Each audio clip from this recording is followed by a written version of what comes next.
Hi guys, Mr. Hill here with your maths lesson for today. We're carrying on looking at dividing two-digit numbers by one-digit numbers.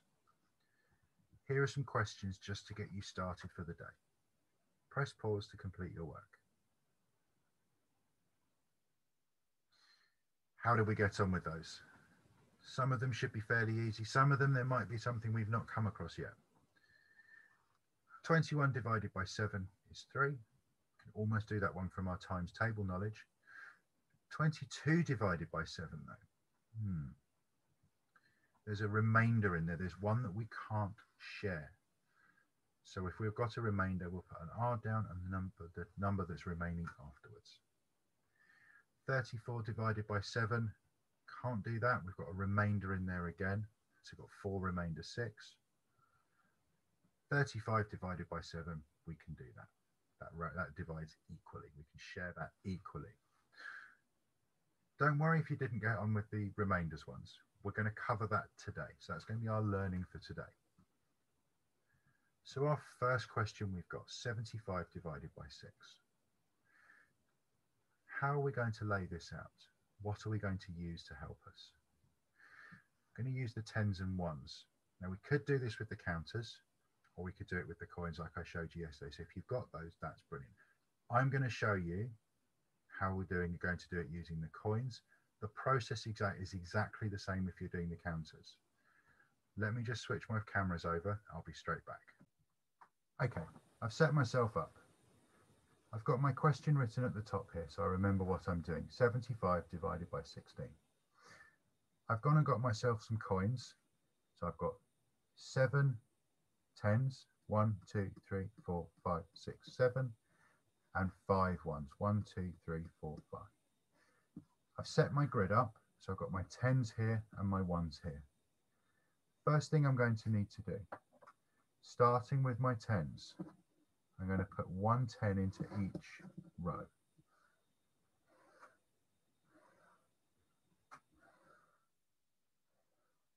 Okay, I've got a 10 left over. So I need to exchange that for 10 ones. So let's see if we can get it to work again this time. There we go. I've exchanged my 110 into 10 ones. Now I can go back and I can carry on as we did yesterday. So I can take one of my ones and put it into each row as we go. So I'm going to keep going until I either finish down here with no coins left, or I don't have enough. I don't have enough coins now. I've got 6 rows down here. I've only got 3 coins left. I can't divide 3 by 6. So my answer is going to be, in each row, I've got 1 10 and 2 ones. So there are 12 in each row. So my answer will be written 12. And then I've got a remainder. So I need my R, and I've got 1, 2, 3 as my remainder.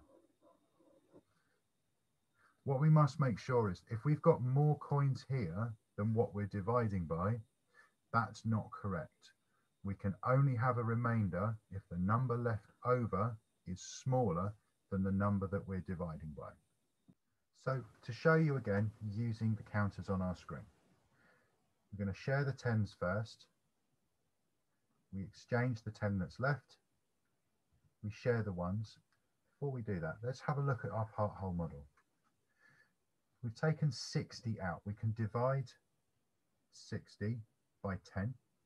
So we can use that as one of our numbers. So we've got that. We've taken 60 out. We've got left over 15. 15 is not divisible by 6. 15 does not appear in the 6 times table, is the other way to think of it.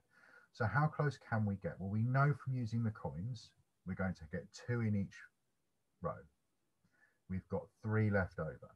So on our part whole model, we'd count up, get as close to 15 as we can, counting in the number we're dividing by. So it'll be 6, 12. So that gives me 2. And then I've got the 3 left over. So I've got to 12, and then I've got 13, 14, 15. So I've got 3 more to count on. That's my remainder. So that was how I would use my part whole model to solve the same problem.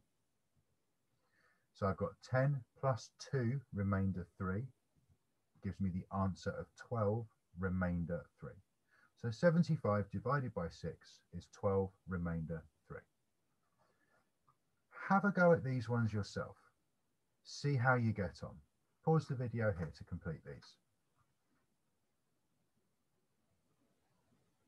Right, here are your answers. So I've used a part whole model and I've used my place value chart for both of these.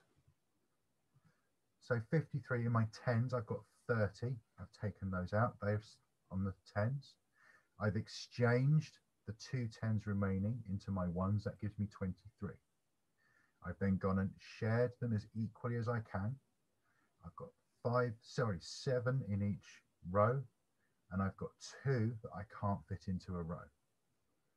So my answer is 17, remainder 2. 64 divided by 5, exactly the same. I've taken 5 tens, I've exchanged the 10 that was left into my ones to give, so I've got 50 is the first number I've partitioned off in my part whole model. That left me with 14. I've divided 14 by 5. I can do it twice, but I can't get to a third group because I've only got 4. So that will be my remainder. So my answer for 2, 64 divided by 5 is 12, remainder 4. If you've struggled a little bit with these, try it with the other method. So go back in the video, see if you can do it with drawing the counters out in your grid and follow along. So as I'm doing the one that we did with the coins, follow along and use the number you've got in and follow the process and practice it until you're comfortable with it. Once you're comfortable with it, come back and join us and we can carry on with the lesson. Those of you that are happy with this, let's move on. So I've got 17 divided by 5. Got my tens and my ones. Now, problem here. I've only got 1 10. I can't divide that by 5. I can't divide one thing and have it in 5 different places. So I'm going to have to exchange this straight away. So I'm going to take my 10 ones, I'm going to turn them into 17 ones. Then the process is exactly the same. It's moving them across, putting them in the right place. They're all ones, they're all going to go in the ones column. Here we go. Spread them equally. Now, I've done 3 in each row, but I've got 2 left and I've got 5 rows. So what's left over is smaller than the number I'm dividing by. So I can't share those last 2 equally. Now, to solve this, we go and count the number of ones in one row. There's 3. So the answer is going to be 3. And then there's 2 remaining. So it's 3, remainder 2. We can check this by counting in 5s. We've got 5, 10, 15. We've got 3 5s. And then to get to 17, 16, 17. I've got 2 as a remainder. So there they are, added onto my answer. So if our first number is not divisible by, sorry, if we're looking at a 2-digit number and our first number in that 2-digit number, so our tens number is not divisible by the number we're dividing by, we need to exchange that into ones. 25 divided by 3. Your turn, have a think. Look at the question, look at the numbers in it. Can you work it out? How did you get on? We can't divide 2 by 3. We can't divide our tens equally between 3. I've got 2 tens and I've got 3 rows. I can't do it. So I'm going to have to exchange those 2 tens for 20 ones. Let's do that. There we go. There's my 20 ones. So I've now got 25 ones on the screen. Need to sort them through. So I'm going to go one by one if we're doing this, drawing them out. So I know my first one, I've got 1, 2, 3, 4, 5, 6, 7, 8 in there. Second row will have 8 again. third row will have 8 again. So 8 threes, 3, 6, 9, 12, 15, 18, 21, 24. So my 8 threes makes 24. So 8 ones, 24. Then to get onto 25, I've got to add 1 more on. That's my remainder that's left outside. This one here. So my answer is 8, remainder 1. So this is why we need to make sure that we've shared things equally, that each group's got the same. And then if we've got something left over, we don't just think, oh, I'll just put it in that group there, it'll be fine. It won't be, because then we're not dividing properly. So if we have leftovers or we have a remainder, we must write it down as a remainder. How about this one? 55 divided by 5 equals 11. We know that. We know our 11 times table. We know our 5 times table. 56 divided by 5 is 11 remainder 1. 57 divided by 5 is 11 remainder 2. 58 divided by 5 is 11 remainder 3. 59 divided by 5 is 11 remainder 4. Can you see the pattern starting to develop here? 60 divided by 5 is 11 remainder 5. Am I right with that? What do you think? If you said I'm wrong, you're right. My divisor is the same as my remainder. So if you look at the other ones, so 59, 58, 57, and 56, the remainder is smaller than the divisor. Now, my remainder is the same as the divisor, so I've got an extra lot of 5 to add on. So let's work it through. I've got 60 there in my tens. So I'm going to share those out as I can. So I'm going to take those tens. I've got 5 rows. I can take 5 of my tens. I've got 1 10 left over. I need to exchange that to ones. I now need to share those ones. So let's do that. Now, I've shared it equally. There's no remainder here. So let's take the top row. There's 1 10 and 2 ones. That makes 12. So 60 divided by 5 is not 11 remainder 5. It's actually 12. So the remainder must always be smaller than the divisor.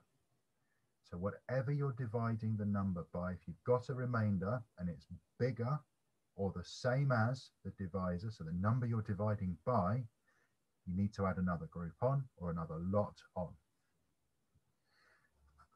Your turn. The remainder must be smaller than the divisor. Can you answer these 3 questions for me?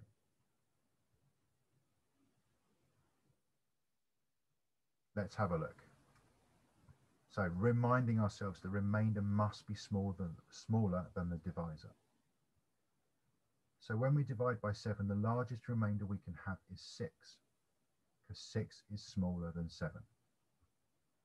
When we divide by 4, the largest remainder we can have is 3. Again, 3 is the biggest number you can have that's not 4. When we divide by 36, the largest remainder you can have is 35. Okay, your turn now. Some questions on the board for you, or on the screen even. Work your way through. The talk to your partner bit. We're not in class, so you can talk to your parents or an adult. You could talk to your siblings, see if you can explain it to them, what they've done, how they've done it. You could explain it to your pet, or you could explain it to one of your toys.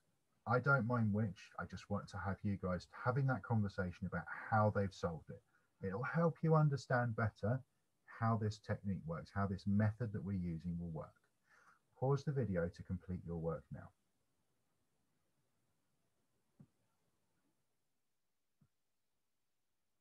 How did we get on? Does your pet know how to do division now using a place value chart? Ready for some answers? Here we go. Pause the video here to check your answers.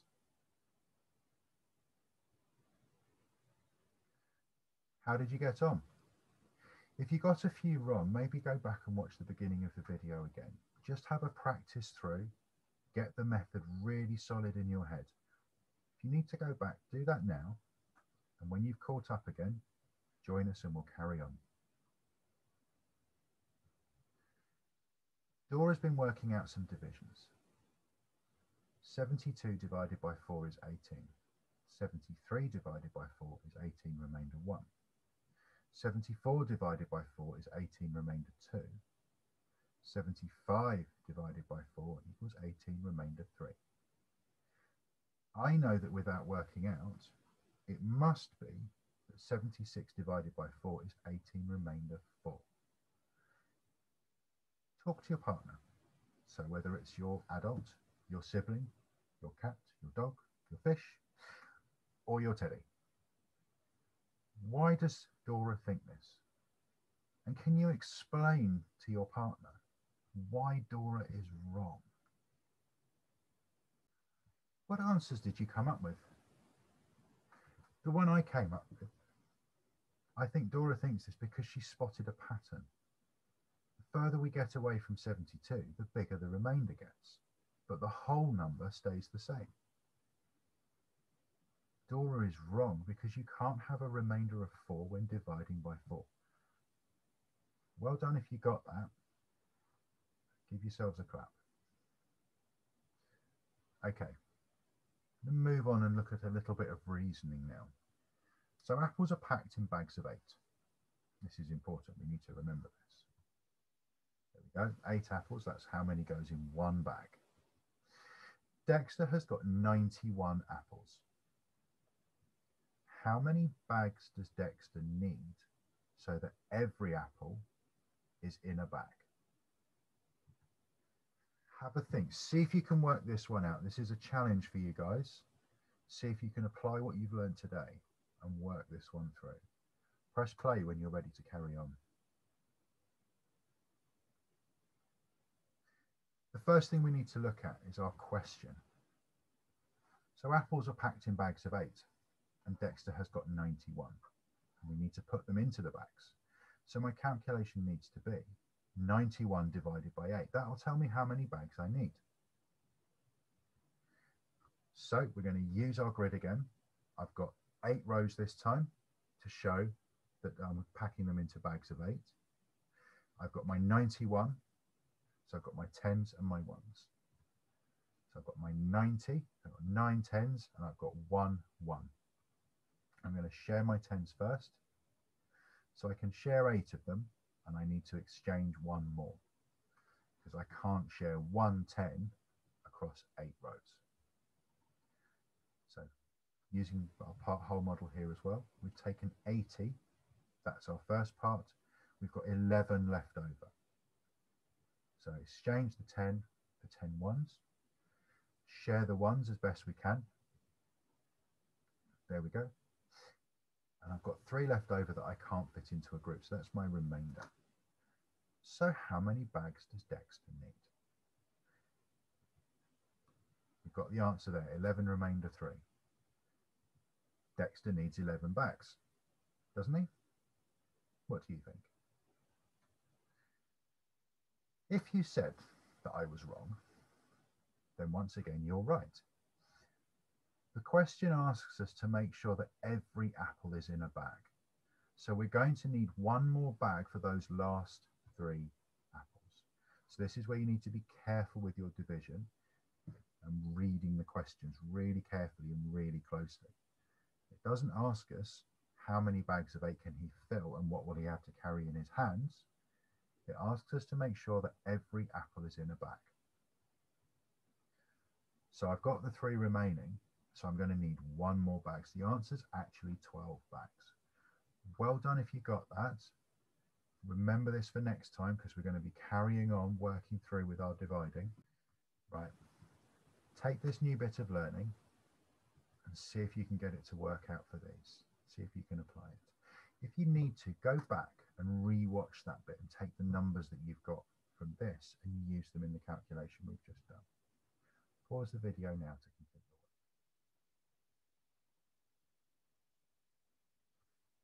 the work. Okay, you ready for some answers? Let's look at question 5. Eggs come in boxes of 6 and Annie has 76 eggs. She wants to know how many boxes she can fill. Complete the division to work it out. So our division is 75 divided by 6. It gives us an answer of 12, remainder 3. What did the remainder represent? It's what's left over. It's what can't go into a full box. So Annie can fill 12 boxes. So that's 12 boxes completely full with 6 eggs. And she'll have 3 eggs left over. Question 6. Jack has these bulbs. He has 49 daffodils, 63 tulips, and 98 crocuses. Equal numbers of each bulb are put into 4 tubs. How many of each bulb will be in each tub? So we need to divide each number by 4. So we have 12 daffodils in each tub, 15 tulips in each tub, and 24 crocuses in each tub.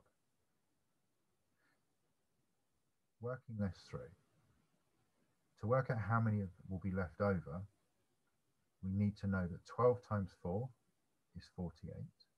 So there'll be 1 daffodil bulb left over. For the tulips, there'll be 15 in each, with 3 left over. So that gives us 60. So 4 times 15 is 60. 63, take away the 60, will give us 3. Crocuses, 24, with a remainder of 2. So 24 times 4 will give us 96 crocuses used, with 2 left over that don't fit into any of the tubs equally.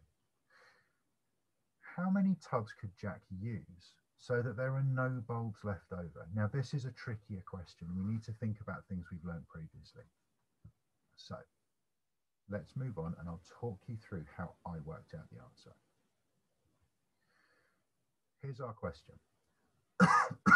Jack has these bulbs. So we know he's got 49 daffodils, 63 tulips, and 98 crocuses. How many tubs could Jack use so that there are no bulbs left over? So my way of doing this was I found the factors of each number. And then I found the highest common factor. Now, if you look at 49, we know that's 7 squared, so 7 times 7. 63 is 9 times 7. Now 98 might be a bit more tricky because it's not in our times tables. So I went through with that in mind. So I'm using the times table knowledge that I've got. So the highest common factor was 7.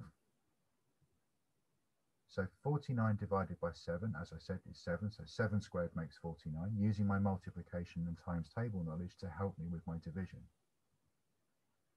63 divided by 7 gives me 9. And 98 divided by 7 gives me 14.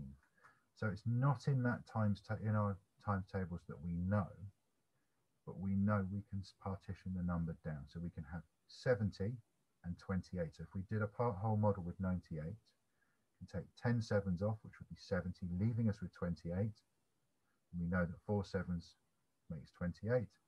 So we'd have 10 and 4. So that was my method of working this out.